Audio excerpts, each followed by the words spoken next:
जय सिया राम, जय बजरंगबली बाबा की। कैसे हो आप सभी? आई होप आप सब अच्छे होंगे, स्वस्थ होंगे और अपने-अपने जीवन के कार्यों में व्यस्त होंगे। तो आज मैं आप लोगों को एक ऐसी सच्ची घटना बताने जा रही हूँ, जिसे सुनकर वाक़ई में आपका भक्ति पर से विश्वास और बढ़ जाएगा। भक्ति पे विश्वास इतना ज़्यादा बढ़ जाएगा कि आप चाहकर ना चाहकर जब मन भी नहीं होगा तभी सोचोगे कि हाँ, जब भगवान ही की मदद कर सकते हैं तो दूसरे की भी कर सकते हैं। हुआ क्या कि एक लड़की नई-नई शादी करके ससुराल में जाती है और ससुराल दहेज मतलब थोड़ा सामान्य परिवार की थी, दहेज-वहेज कम लेके आई और वो थी हनुमान भक्त और राम जी का। तो राम नाम लेखन करती है और हनुमान जी की पूजा करती है, हनुमान चालीसा पढ़ती है और सबको सेवा करती है उनकी। ससुराल वाले कई बार कहते कि हनुमान जी की पूजा लड़कियों को नहीं करनी चाहिए और घर के कार्य का में व्यस्त रहो। एक तो दहेज भी नहीं लाई और इसे बहुत ज़्यादा प्रताड़ित कर रहे थे, बहुत परेशान थी बेचारी, रोज़ हनुमान जी की पूजा करती, भक्ति करती और होता क्या, भगवान की भक्ति में ही अपने आप को बिल्कुल समर्पित देते, जिसकी वजह से ससुराल वाले बहुत दुखी थे, बहुत मतलब दुःख देते थे, उसको बहुत परेशान करते थे, जिसकी वजह से तो हुआ क्या कि मतलब एक दिन मतलब ससुराल वाले बहुत ज़्यादा मार रहे थे, पीट रहे थे, तो कई दिन हो गए फिर से तो उसने पूरा मन बना लिया कि अब मुझे जीना ही नहीं है और मुझे अपनी जान दे देनी चाहिए, क्योंकि ऐसे में क्या करे, बेचारी बहुत ज़्यादा दुखी और परेशान थी। पता नहीं कहाँ से वो मतलब निकलते हुए जंगल के रास्ते जा ही रही थी कि रास्ते में उसे एक साधु मिले और वो साधु जो थे, तो वो साधु ने मतलब क्या हुआ कि उन्हें पूछा, क्या हुआ बेटी, क्यों रो रही हो? तो उसने अपना पूरा सारा हाल कह सुनाया। तो उसने कहा कोई बात नहीं बेटी, तुम जाओ और मैं आ रहा हूँ, तुम्हारे ससुराल वालों से मैं बात करूँगा। तो उसने कहा कि जब वो किसी की बात नहीं सुनते हैं तो वो आपकी बात क्या सुनेंगे, और बहुत ज़्यादा दुखी परेशान। तो उन्होंने कहा बेटी, तुम मेरी बात मानकर अपने घर जाओ, ऐसे रात्रि में विचरण करना ठीक नहीं है और आप घर जाइए।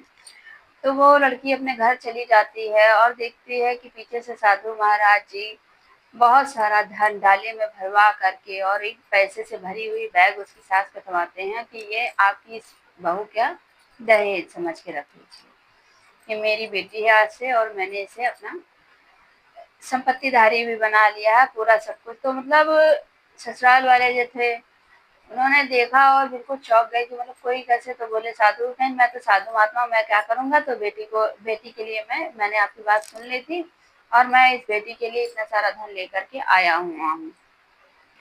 तो वो धन लेकर के अब खुश हो गई सास वाले, अब उसे लाड प्यार करने लगे। तो वो मन में सोचती रहती कि आखिर मतलब जो साधु थे जिनके पास कुछ नहीं था, वो कैसे दिन रात कई दिन तक उसके मन में ये चिंतन मंथन होता रहा, ये चिंतन मंथन होता रहा। फिर एक दिन वो बहुत मतलब फिर बार-बार उसके दिमाग में यही आता था कि आखिर मुझे, अब उसके माता-पिता भी पूछते, बेटा तुम क्या जानती हो उनको, वो कौन थे साधु महाराज, कहाँ से, पता नहीं, उसने कुछ समझ में नहीं आ रहा। फिर एक दिन उसने बताया कि मतलब सबको बताया कि उसके सपने में हनुमान जी आए और उन्होंने दर्शन दिया कि बेटा, जब तुम मुझे अपना पिता मानती हो, मैं तुम्हें अपनी बेटी मानता हूँ, तो वो मैं ही था जो साधु के वेश में आया था, इसलिए ज़्यादा सोच विचार अपने मन में मत करो।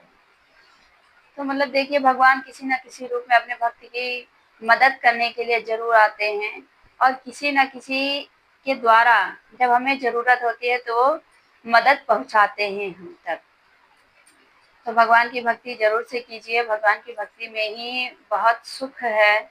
हम सभी भी यही कहते हैं, अपने बच्चों को भी हम यही सलाह देते हैं कि भगवान की भक्ति नित्य प्रति, और हमें जीवन में अच्छे कर्म करने कभी नहीं छोड़ने चाहिए। हमें हमेशा सदैव अच्छे कर्म ही करने चाहिए, क्योंकि अच्छे कर्म जो व्यक्ति करते हैं ना, वो जीवन में कभी हारते नहीं, भगवान सदैव उनके साथ ही रहते हैं। किसी न किसी रूप में उनकी मदद ज़रूर करते हैं। जीवन में दुःख है, कष्ट है, कितनी भी परेशानी हो, तो और मैं आपको यदि कुंडली बनवानी है या किसी प्रकार की कोई समस्या या कुछ भी पूछना है, बच्चे के बारे में पूछना है, रिश्ते के बारे में पूछना है या मकान कब खरीदना है, ज़मीन घर कब बनवाना है, ये सब किसी भी बारे में अगर यदि आपको पूछना है, तो आप मुझे नंबर पे कॉन्टैक्ट कर सकते हैं। कमेंट बॉक्स में मैसेज करके आप पूछ सकते हैं, यदि आपको ज़रूरत है तो। तो आपको उस समस्या का हल बताया जाएगा और क्या है, कितना, जैसे विवाह विश्वाना हुआ या किसी भी कार्य के लिए आप संपर्क कर सकते हैं। तो कमेंट बॉक्स में आप कीजिए और फिर आपको मैं बताऊँगी, फिर अपना नंबर करूँगी, तो आप अपनी समस्या का हल पा सकते हैं। आज की वीडियो कैसी लगी कमेंट बॉक्स में जय सिया राम, जय बजरंगबली बाबा ज़रूर लिख दीजिए।